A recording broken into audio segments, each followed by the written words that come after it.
West ইন্ডিজকে উড়িয়ে WTC point টেবিলে কোথায় ভারত রইল তালিকা। বন্ধুরা আপনারা যদি দেখতে চান তাহলে ভিডিওটি শেষ অবধি দেখতে হবে, চ্যানেলটিকে সাবস্ক্রাইব করে একটা লাইক দিতে হবে এবং নোটিফিকেশন বেল আইকন দাবাতে হবে।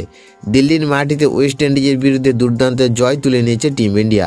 7 উইকেট হাতে রেখে ঘরের মাঠে সিরিজ নিশ্চিত করেছে শুভমন গিলের নেতৃত্বাধীন ভারতীয় দল।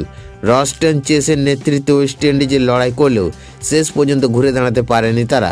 এই জয়ের ফলে বিশ্ব টেস্ট চ্যাম্পিয়নশিপের পয়েন্ট তালিকায় ভারত 3য় স্থানে উঠে এসেছে। বর্তমানে শুভমন গিলের টিম ইন্ডিয়া 4টি ম্যাচ জিতেছে, 2টিতে হেরেছে এবং 1টি ড্র করেছে।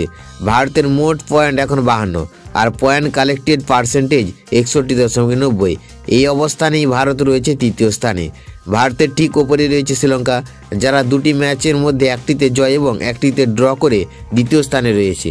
পয়েন্ট তালিকায় শীর্ষে রয়েছে অস্ট্রেলিয়া, তারা 3 ম্যাচে 3টিতে জয় পেয়ে 36 পয়েন্ট নিয়ে প্রথম স্থানে। ভারতের নিচে 4র্থ স্থানে রয়েছে ইংল্যান্ড, যারা 5টি ম্যাচের মধ্যে 2টি জিতেছে এবং তাদের পয়েন্ট এখন 26। অন্যদিকে ওয়েস্ট ইন্ডিজ 5 ম্যাচের সব কটিতে পরাজিত হয়ে 6ষ্ঠ স্থানে নেমে গেছে। বাংলাদেশের অবস্থান 5ম স্থানে। নিউজিল্যান্ড, পাকিস্তান এবং দক্ষিণ আফ্রিকা এখনও পর্যন্ত তাদের ডব্লিউটিসি অভিযান শুরু করেনি।